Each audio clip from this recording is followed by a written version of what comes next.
Noir. Il y a plus de 3000 ans, dans une région où le destin des hommes semblait dicté par les dieux, un jeune rêveur allait changer l'histoire d'un empire. Mais tout commença par une trahison. Le rêveur de Canaan. La scène s'ouvre dans une maison modeste, en plein cœur de Canaan. Joseph, un jeune homme d'environ 17 ans, est dans sa chambre. Il regarde fixement un rêve récurrent dans sa tête. Une grande moisson de blé, puis soudain, tous les épis se prosternent devant un épi de blé, celui de Joseph. Les frères de Joseph apparaissent dans la pièce, les visages remplis de jalousie. Ils l'entendent parler de son rêve. « Oh Joseph, c'est ça ton rêve, que nous nous inclinions devant toi. » Tu t'imagines donc plus grand que nous, hein? Joseph, fils favori de son père Jacob, portait la tunique de plusieurs couleurs, symbole de l'amour qu'il suscitait. Mais pour ses frères, cette faveur était une trahison. Le rêveur les menaçait dans leur orgueil, et leur jalousie les poussa à l'impensable. La trahison. Le décor change rapidement. Les frères, dans un terrain aride, préparent un piège pour Joseph. Ils l'attrapent, le déshabillent et le jettent dans un puits. Les murmures de colère et de déception résonnent. C'est ça ton avenir, un rêveur oublié à jamais. Un groupe de marchands ismaélites passe par là. Les frères, après une rapide discussion, décident de vendre Joseph pour une somme modique. Une pièce d'argent pour un rêveur. Mais quelle folie nous faisons! À l'ombre du pharaon plat, large sur le majestueux palais de Pharaon.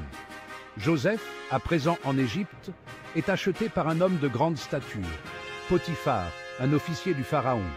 Joseph commence à travailler avec sagesse et persévérance. Tout ce que je touche prospère. Joseph, bien que prisonnier de la destinée, s'épanouit sous l'œil de son maître. Mais le vent de la fortune n'est jamais calme, et même dans l'ombre, l'éclat du destin ne cesse de briller. Joseph, tu es beau. Fais ce que ton cœur désire. Je ne trahirai pas la confiance de mon maître et celle de Dieu. Mais la tentation frappe, et Joseph doit faire un choix. Choisir la fidélité ou céder à la passion. La scène s'intensifie. La femme de Potiphar, frustrée, l'accuse à tort de tentative de séduction. Joseph est jeté en prison. La prison, la montée en puissance. Joseph est maintenant en prison. Mais même là, il continue à gagner la confiance de ses compagnons et du geôlier. Il interprète des rêves pour ses compagnons de cellule et son talent finit par atteindre les oreilles du pharaon. Joseph, j'ai eu un rêve. Aucun de mes sages n'a pu l'interpréter. Pharaon, ton rêve est un message. Il y aura 7 années d'abondance, suivies de 7 années de famine. Prépare-toi. L'interprétation de Joseph fit de lui l'homme le plus puissant d'Égypte, juste sous le pharaon. De jeune rêveur esclave, il devint vice-pharaon, maître des greniers du royaume. Les années passent. La famine frappe Canaan. Les frères de Joseph, affamés, se rendent en Égypte pour acheter du grain. Lorsqu'ils se retrouvent face à face avec Joseph, ils ne le reconnaissent pas. Joseph, cependant, les observe en silence. Vous, mes frères, vous venez chercher du pain? Le regard de Joseph brille d'une lueur de sagesse.